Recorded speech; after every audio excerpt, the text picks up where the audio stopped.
In this video, we'll look at a method to solve a differential equation that's not homogeneous. So instead of having 0 here on the right side, we just have some non-zero function, sine of 2x.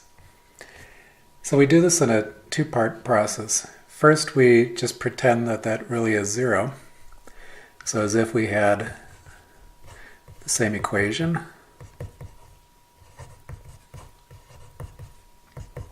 But with a 0 here on the right side, make it into a homogeneous equation, and then find a solution in the homogeneous case.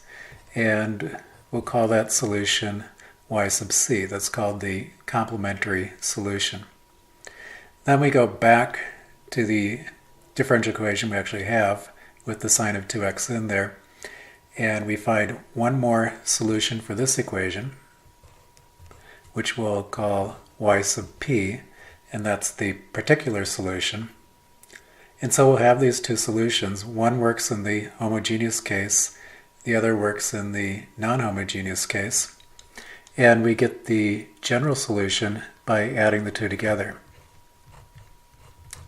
So finally, at the end, we add yc to yp to come up with the general solution for the differential equation.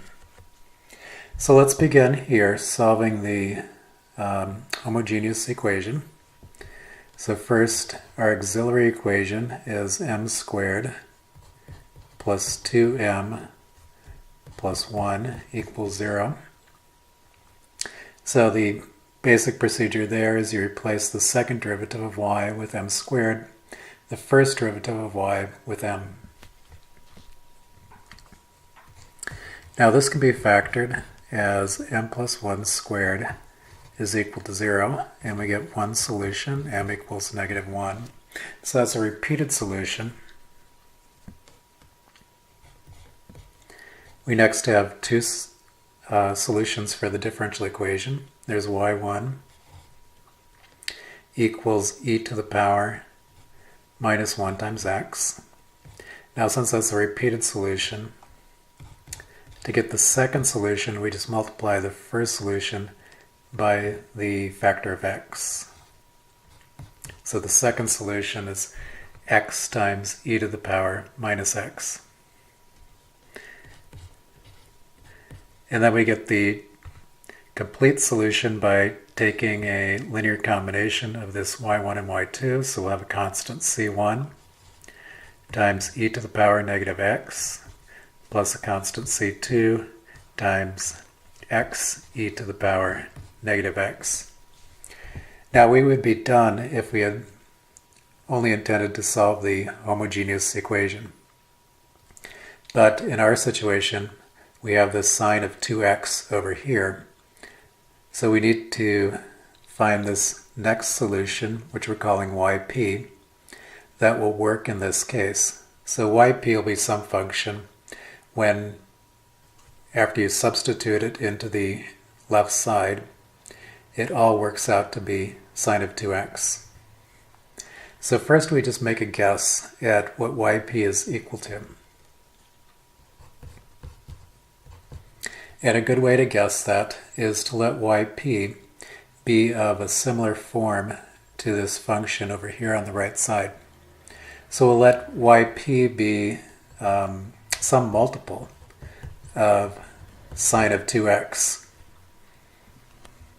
So we'll just copy that form and try to find a constant a that will make this function here work inside the differential equation. Now when we substitute this into the differential equation, we will be differentiating once here and twice over here. And if you differentiate sine of 2x, you'll get a cosine of 2x. And so we'll may need to include that as well. So I'm going to put on a second term in the particular solution, and that will be another constant, b, multiplied by the cosine of 2x. Now if you differentiate cosine, you're back to sine, so we have all of our derivatives covered in this trial form of yp. The next step we have to do is to differentiate yp first once and then twice and substitute those derivatives into the equation. And from that equation, try to determine the values of a and b. So let's begin with our derivatives. So y prime, we just differentiate what we have written down here. So we have 2a cosine of 2x minus 2b sine of 2x. Then we'll need to differentiate again. So y double prime. So we get negative 4a sine of 2x minus 4b cosine of 2x. And now we're ready to substitute these functions into our differential equation.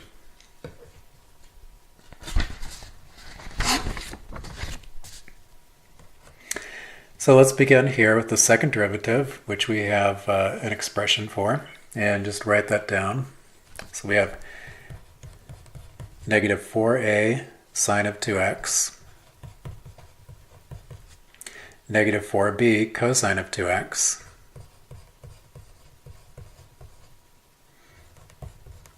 so that's the second derivative. Then we have plus 2 times the first derivative, which is down here. 2a cosine of 2x minus 2b sine of 2x. And then plus y itself, which is a sine of 2x plus b cosine of 2x.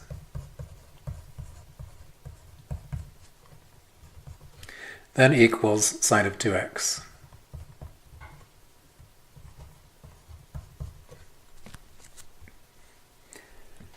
Now we get a very long left side, but we can combine a lot of terms together. So let's go to the terms that involve sine of 2x, and we'll gather all of those into one place. So first we have this sine of 2x with a coefficient of negative 4a.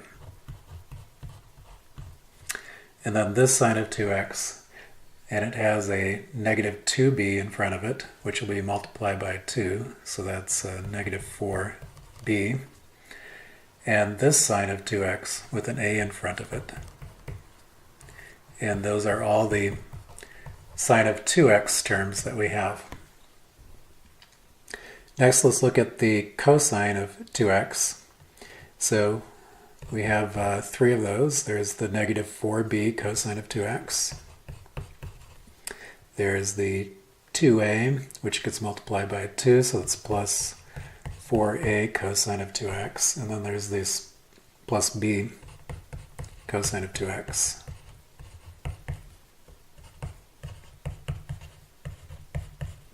So that simplifies our equation a little bit. There's more combinations we can perform. So we have negative 4a plus a is negative 3a.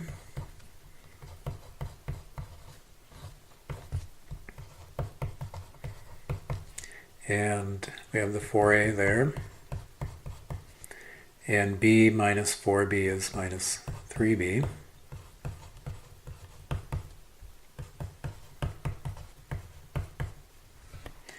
And then the two sides of the equation have to be equal, so left side has to equal right side, and they have to be equal as an identity. So that means that no matter what substitution we make for x, the two sides must be the same. So if you look on the right side, there is no cosine term over here, but there is on the left side. So if these two sides are going to be the same, then this coefficient in front of the cosine needs to be equal to 0. So 4a minus 3b must be 0. Next we have a sine term on the left side and a sine term on the right side. So those two must have equal coefficients. So the negative 3a minus 4b must equal the coefficient on this side, which is 1.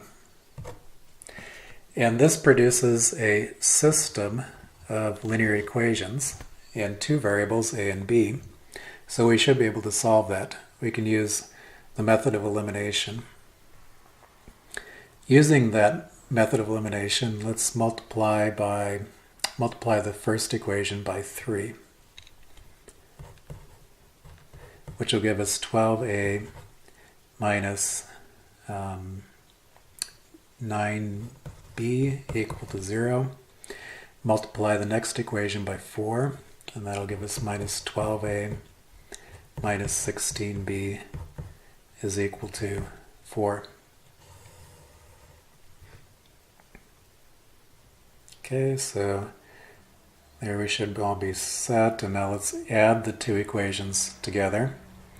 So 12a minus 12a, that eliminates, and we have negative 25b equal to 4. And we come up with the solution b equals 4 over negative 25. Well, let's try a different elimination. Let's multiply the top equation by 4. So now we'll have 16a. And then over here we have minus 12b equals 0. And let's multiply the second equation by, well, we need to eliminate the b, so let's multiply that by negative 3. So that'll give us 9a plus 12b is equal to negative 3. And add those two equations together. So that gives us 25a, 0b equals negative 3. And so a equals negative 3 divided by 25. So now we've solved for our two coefficients, and let's just recall where those belong. So back here we have our expression for the particular solution, yp, as a sine of 2x plus b cosine of 2x. And now we know what values those are. So we have our a and our b, and we'll just go and put those into the equation for yp.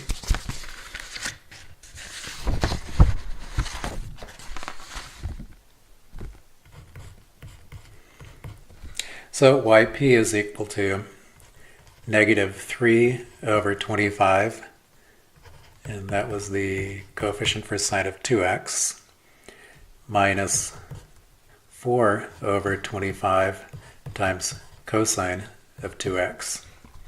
So that's our particular solution, and that's a solution that works back here in the non-homogeneous differential equation, which is really the one we want to solve.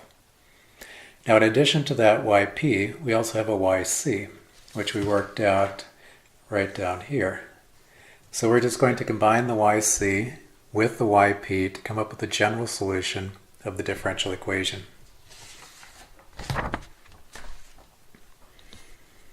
And we'll call that general solution y. So we'll have it yc plus yp. So let's begin with the yc. And so just recall that's equal to c1 e to the power minus x plus c2 x e to the power minus x. And then to that we'll add the yp, which is right up here. So negative 3 over 25 sine of 2x minus 4 over 25 times the cosine of 2x. And now by combining those two solutions, the yc and the yp, we get this, the general solution for the original differential equation, which was this equation right here, which is a linear equation, but it's non-homogeneous.